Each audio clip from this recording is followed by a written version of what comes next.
Hello and welcome to Talking Live. I'm Dr. Robi Ludwig. And who doesn't want to know how to turn back the clock of time? Well, we are in Star Shop Studio with Dr. Amy Wechsler. She is one of the few physicians in the country that is board certified in psychiatry and dermatology. And let me just say, she's very popular in New York City. I mean, it's like the best combination of both. Thanks, Robi. Right? It's a little bit of one-stop shopping. Yeah, exactly. It's like we get fixed for our craziness or our stress level, and then we can get our wrinkles fixed. Exactly. Tell me about how you got this unique start. Your story's so interesting. Thank you. So I didn't plan this from the beginning. Uh-huh. I started in psychiatry, and then I studied child and adolescent psychiatry. And while I loved learning about it, I missed the physical side of medicine. I felt like there was like half of my patients I wasn't taking care of. And I had a couple of patients, adolescents, who had skin side effects from their psychiatric medicines. Like one teen in particular who was taking lithium and had horrible acne. Oh, yes. And that was affecting him. And it just got me thinking about the connection. So I went back and did another 3 years of residency, which I'm kind of glad I didn't know how hard that was going to be before I went back to do that. But it's worked out really well. For those who don't know, dermatology is very, very hard to get into. It is because there are very few spots each year. Yeah. But I was lucky enough. My former chairman, Dr. Alan Shalita, who passed away, was looking to train a psychiatrist in dermatology because he was one of the country's or the world's acne experts. And by the time patients saw him, he was like their 20th dermatologist. Oh, wow. So there's a lot of depression and anxiety and all sorts of psychological issues, and he was very psychologically minded. Yeah. So it just made sense to him. Well, actually, I heard you just did an interview for Goop, which was really, really interesting. And you mentioned something I had not heard before, that there's a connection between the brain and the skin. And the way you described it was so unique. It was more than just mind and body. Well, embryologically, actually, the skin and the brain are made from the same layer. And I remember learning about that in medical school and thinking, oh, that's so fascinating. Yeah. And every day I find more connections. So there were actual physical connections between the skin and the brain, millions of them. And it works in both directions. You mentioned in your book, which is the mind-body connection, which I love, by the way, and we will have a link up for this book because you're going to want to read this. It's very easy to understand, and I find that smart people are able to take very complex issues and make it simplified. But you talk about how sometimes the skin can reflect what is going on with the mind, and just even in terms of fight or flight. Right. So fight or flight is a reaction where in hundreds of years ago, if an animal was chasing us in the savannah, we'd run away.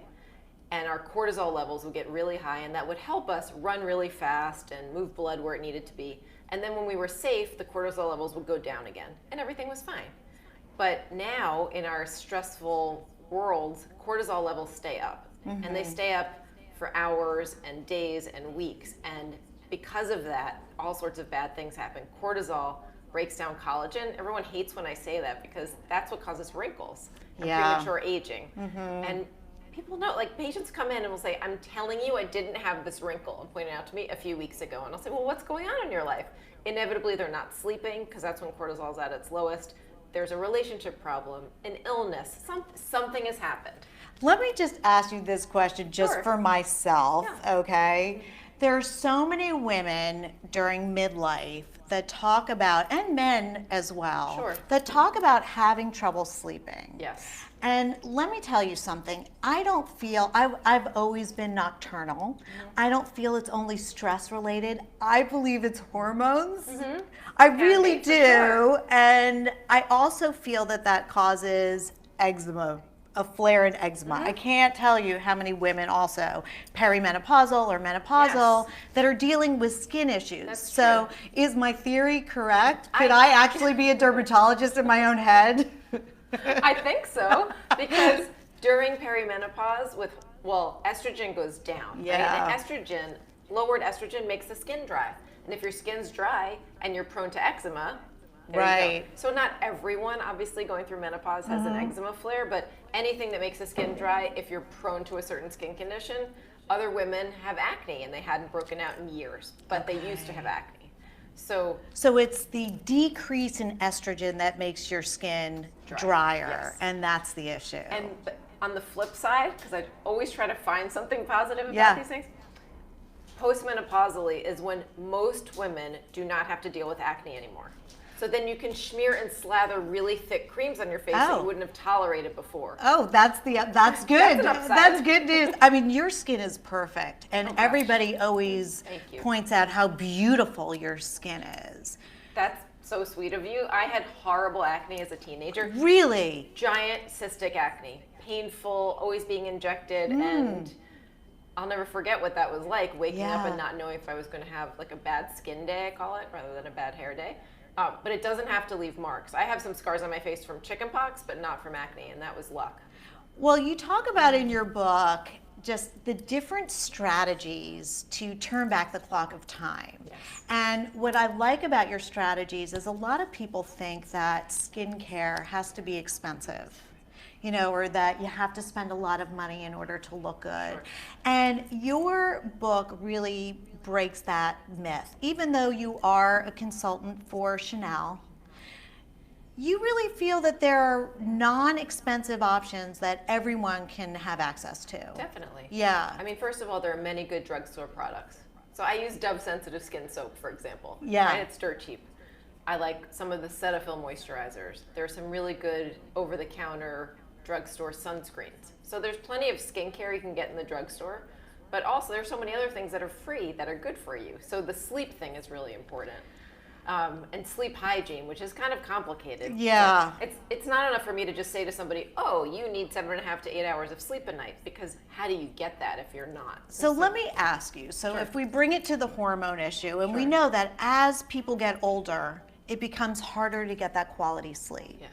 If you're taking medication to help you sleep, can that count as quality sleep?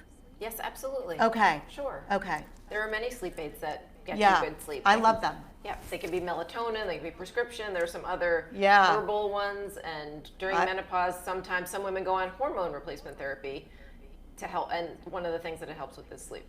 What do you think of the growth hormone that some people use to make themselves look younger? Well, I think injectable growth hormone is probably dangerous. Okay. Unless you're a kid with a growth hormone deficiency, Right. of course. Okay. Because if you think about it, once you're done growing in height, what is that growth hormone doing? We secrete a little bit of it. Yeah. But if you're taking extra, maybe it's growing cancer cells, right? Right. It's not been studied enough. It's not worth it. I don't think it's worth it. No, it's way more worth it to do some of the things you talk about in your book, which includes diet, Yes. exercise, Sex. Sex Always is a big one. one in your book. You want to tell us why that's so important for us looking as young as possible? That must be why Marvin looks young. Marvin, is that why you look young? Must be. Well, there's so many good things about sex. Going back to sleep, people who have sex more frequently than people who don't sleep better. Yeah. And sleep is, like, I feel like a broken record about sleep, but it's really so important. And thankfully, there's more press about it. Ariana Huffington made it more like okay to talk about, because I think Americans have felt like sleep is a luxury and not a necessity. And also there was, before I feel Ariana Huffington spoke about it, there was kind of this machoism, even for women, like I only had 4 hours sleep and I could tough it out. And that was considered a good thing. You know, Martha Stewart would say, and there are very few people who don't need a lot of That's sleep, right. but it's rare. It is rare. Yeah. And maybe they're hypomanic. Yes, they could be manic, which is not ideal. No. What happens during sleep that is so good for us? So during sleep, that molecule cortisol that I mentioned is at its lowest. That's pro-inflammatory cortisol. Breaks down collagen, causes inflammation. And the molecules that heal are at their highest. My grandma used to tell me to get my beauty sleep, and I would roll my eyes at her because Right. it sounded ridiculous, but Yeah. she was right. So if we think about infants in the first year of life when they're tripling their growth, think about how many hours a day they sleep, Right. 16, 18, Yeah. whatever it is. So sleep is when we heal. And all day long, we're damaging our cells and repairing, damage, repair, and you want, like a seesaw, you want the repair to be higher than the damage. And you also know as a psychiatrist, just in terms of the value of dream life, right? Yes. It's the conversation that your mind has at night to work things through. Absolutely. So I could see where it would be the same for skin as well. Yes, and I think for every organ. Yeah. Yeah. That People makes... are more irritable when they're sleep deprived, in addition to not looking as good. When someone is not getting the sleep they need, you said their skin has a certain look. Yes. That you can tell. What do you notice? The skin is dull. Mm-hmm. It doesn't look vibrant. The dark circles on your eyes are darker. Eyes can be puffier. The skin cells don't turn over as well. Mm-hmm. So the skin just looks a little sallow and the color isn't good. So the skin is not as resilient, it sounds like. And it leaks water a little bit, so it's drier and more sensitive. Okay. So it's really huge. So, it is. You know, just to make yourself look as youthful as possible, get your sleep, get your sex. You talk about exercise. Yes. Being very important. So during exercise, beta endorphins go up, and that beta endorphins are amazing. They're also high during sex because they help us heal. Yeah.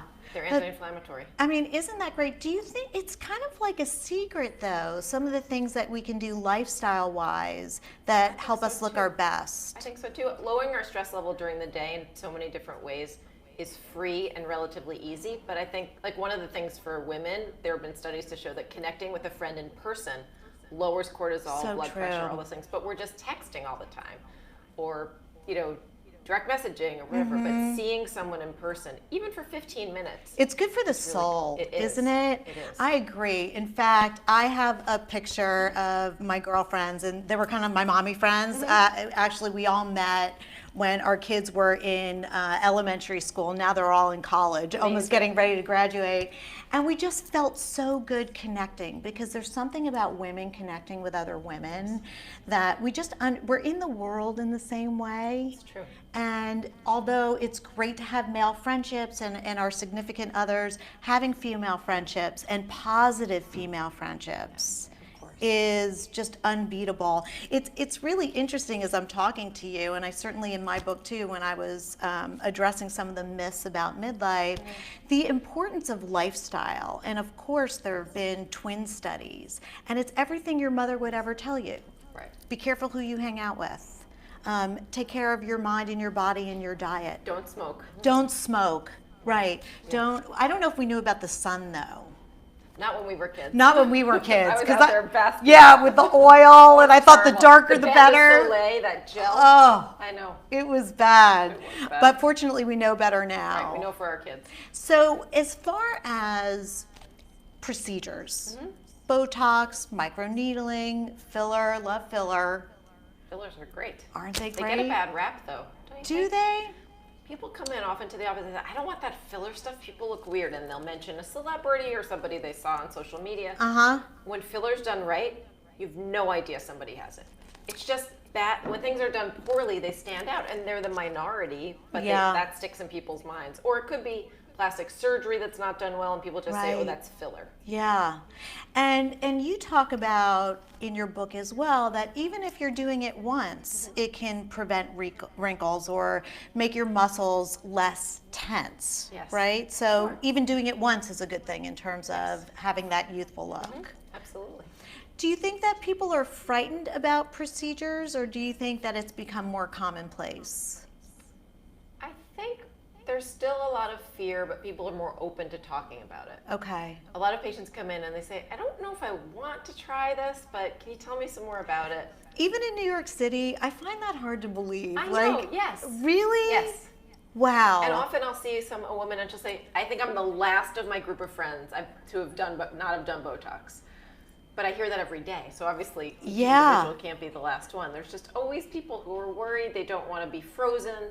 Yeah. I think because I'm a psychiatrist, I always want to preserve facial expression and make people look natural, like themselves. I'm happy to be frozen. If someone wants to freeze me, I'm good with that. But you're not frozen. I'm not, because no one would do that, No, and you point out, like, how would someone know who's a good dermatologist to go to versus somebody, because they have these Groupons and... Right. Oh, Groupons are the worst. I mean, I had, and even a dermatologist who doesn't know what they're doing, I had an eye droop once on the air. Oh. And yeah, I That's mean, not great. I didn't really care, but it was Well, like it's temporary, drooping. I'm It was sure. temporary, but I Yes. was like, wow. And it made me realize you really have to be careful. I think it's good to gather data from a lot of different sources. Yeah. Girlfriends are excellent sources. Other doctors in your life, your internist, your child's pediatrician. You want sort of a doctor's doctor. Yeah. Who do you go to or who do you recommend? Yeah. And then the American Academy of Dermatology has a great website, aad.org, and you can find make sure somebody is board certified, learn a little bit more about them, because people might be listening and they might be in the middle of the country where there aren't that many dermatologists. Yeah, no, that's a great idea. Let me ask you, we do something called the Quick Five, and for professionals, we had people ask some questions that maybe you can help us answer. Does Vaseline work to prevent the appearance of aging? Vaseline is a good moisturizer. Okay. Dry skin appears more wrinkly. So I put Vaseline on my lips, and some people like to put it on their lower eyelids at night. It's too shiny to wear during the day. That was Tyra Banks' secret. She talked about that on TV when I went on with her, but it doesn't itself prevent aging.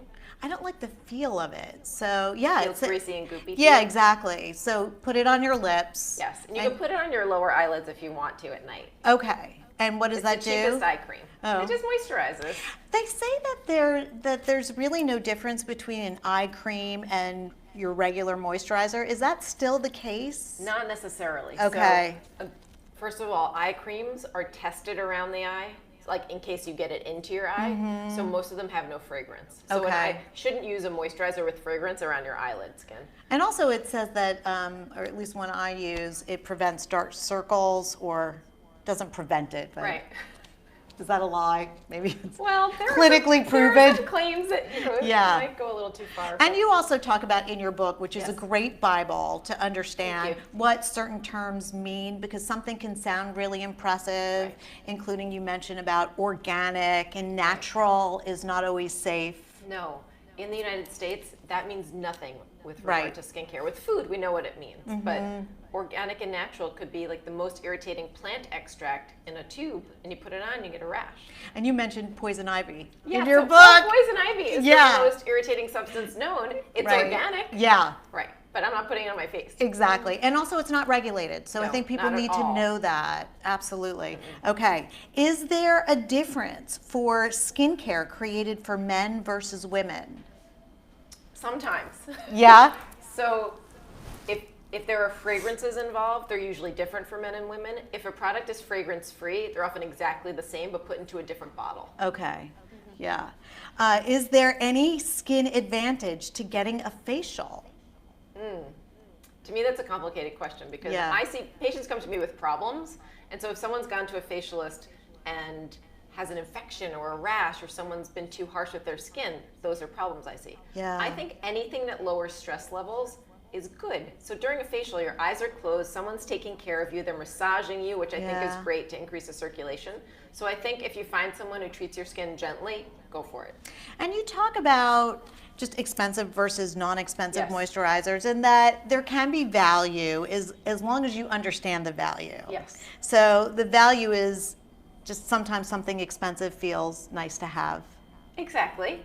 I'm only privy to the workings of the Chanel labs, and I know about their ingredients, and I've always been so impressed about how they source their ingredients and how strong they are and chock full of antioxidants. So that's one company where I know what's in it, and I think it's worth it. I don't know about some of the other brands. Well, I just want to mention too that we will have a link up to your website, and thank if you. you go to your media page, Yes. we can see your Chanel videos, which I loved because it dealt with Thank you. different questions, and I thought it was great. They were like quick and easy to watch and just made a lot of sense. Thank you. Like I felt like I went to medical school after watching them, Awesome. you know, but like it wasn't as hard. It wasn't as hard to get access to, which is good.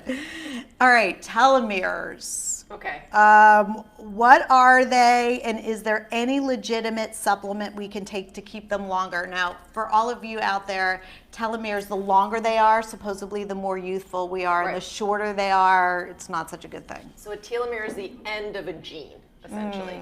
And there were some studies a few years ago to show that adults who took care of aging and ill parents, a very stressful time, their telomeres were shorter at the end of that caregiving period, which kind of freaked people out. Yeah. With prematurely aging. Yeah. So I think anything that lowers our stress levels could potentially keep our telomeres as long as possible. Okay.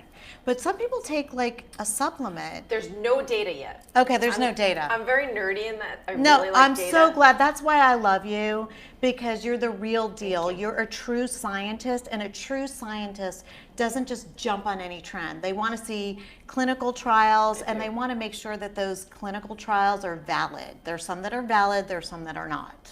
Exactly. You know, right. like a survey is not a clinical trial. It is not. We know what we're talking about, right? Okay. Is there a difference for your skin between cleansers and soap?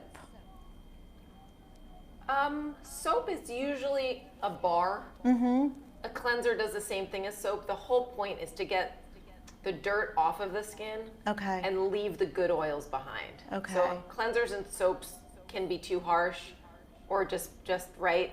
But usually cleansers are liquid and soap is a bar, but they're essentially doing the same thing. Okay. Any other final thoughts for our audience if they want to make sure that they want to embrace looking as young as possible and taking care of their skin and being healthy? Well, I think if a woman is worried about all of this stuff, she should definitely talk to somebody about it. Okay. It doesn't have to be a dermatologist. It could be a therapist. It could be a friend, clergy, anyone. But a lot of women feel like, I've got pimples and I'm too old for them, and wrinkles and I'm too young for them, and Yeah. what am I going to do? And they get kind of freaked out about it. Yeah. And there's lots of things to do. Well, it's just good to know that we have so many options. And I just want to mention the Mind Body Connection. It is a really, really great book, and I recommend Thank it you. for everyone. And it's out there now. We'll have a link. Thank you so much Thanks, for Robi. joining Thank you us. for I'm having so me. thrilled to have you. And thank you for joining us on Talking Live. We'll see you next week.